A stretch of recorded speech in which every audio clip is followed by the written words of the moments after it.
so as we said at setup, try to make sure everything now is sort of is in front of us. Okay, so the golf ball and the body and hands are all on a straight line there. We don't want the hands and the stuff to be forward and the club sort of pushing out to the left. They want to be all nice and neutral and lined up. Okay, so we can swing the golf club on a more neutral fashion. Okay, now your backswing before, as you said, you knew was a bit shorter.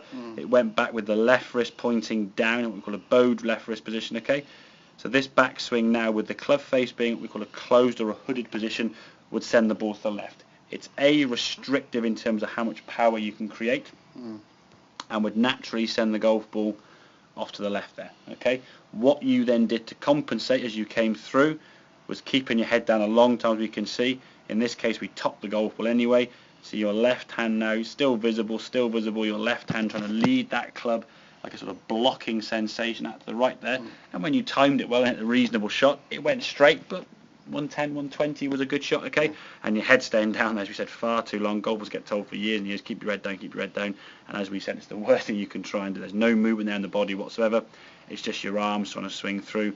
And again, not as full of movement going back as going through. So, there was your backswing here. As we said, straighter setup. Now just think about hinging the wrists as you go back. So if you watch this golf club now as it goes back. So, taking the golf club with your arms there nicely. Now we start incorporating a wrist hinge.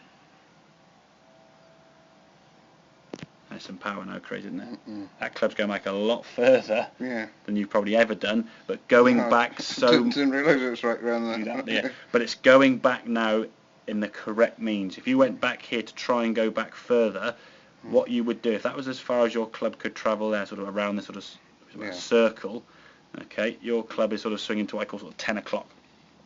This is almost going towards sort of 2 o'clock around here, okay, so we've got a much fuller movement there with that club. If your club's only going to there, to try and get it to go here, here, or here, or even further, 2 or 3 things would happen. One, you probably bend your left arm to try and add an extra hinge there, so the club might go there, okay, or towards there, but the way you've done that, bending your left arm's not going to help you get a good contact, okay, so generally weaken the shot as well. Or, rather than your spine being straight up this way, you might lean your spine this way to try and tilt yourself to get the club going back. So all the times... My head's further over that way, that one. And exactly, yeah. The knees bent more more on that one, exactly. Because I suppose because you're turning more, you need to. Well, exactly. No, the knee's fine. There'll be more movement there on the right-hand side, definitely, but the club's going back. I mean, we're not moving off the golf ball, really. I mean, it's just a turn the shoulders. Your head now is still staying sort of inside your right foot there. If that foot starts rolling too much, it's not moving there at all, that's fine. If the right foot started moving too much, then we could say, okay, you're going back a little bit too far, or you're swaying, which is another negative thing, but for the most part, that position there for me is great. As we then come back to the golf ball, we can release all that power. Again, great strike as we can see, and we can rotate that arm. That right arm now is starting to move over that left arm a little bit more on your head. Was that a bit up too much rather than round? A little bit, yeah. Not as much as it would be, but your head was still coming through quicker, you see. Whereas this one, now you sort of finish the swing, head's still looking somewhere down there. Okay, this one now that body's rotated through, your head's through, and look at the length of that follow through. For me, everything now is rotated through fully compared to that one, okay? Look how much further your right shoulders are going round, your belt buckle's a lot further, the right foot's off the ground, the knees are coming together, your hips are rotated. It's a much more fuller swing. Your reaction was, wow, where'd that go? When it carried 150, it sort of countermounted to how much better you saw on that golf club there on that right-hand side. So we create power going back by hinging. We release it by letting our hands and arms sort of swish that club at the bottom.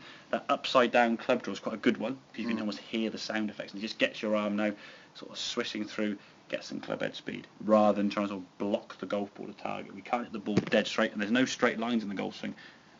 As we said, it's a circle. The golf swing swings around on an angle. It's always rotating around your body, okay? If we try and go back in a straight line or push the club straight, it may go straight if 2 wrongs can make a right, but it's a very weaker defensive shot. Okay? Would that be the same with the driver? We'll get the driver right now, but the same with all clubs, yeah. So, same movement going back. You'll probably find initially with the longer clubs, not quite as easy to sort of get it straight away, but we'll have a look at maybe a 5-iron or your hybrid there and your driver and see how they go. But overall, I suppose most of the time I'm using the driver. Off a TV in the driver, but then that's only going to be used in a 9 holes 7-8 times out of 44 shots. So a very small percentage. 104 shots, 103 round Tredegar Park. You probably wouldn't use it on the par 3s, I guess. So you're using it 15 times around out of Yeah. 100. So again, small percentage. Okay. So we're going to focus on your approach play, your getting to the green. I think I probably use it on most holes because I'm not the getting. lengthwise. Yeah. I'm So not 18 get- 18 times would be the max, wouldn't it? Yeah. I'm not getting the length. Yeah. Exactly. But does that make sense with the swing changes? Yeah.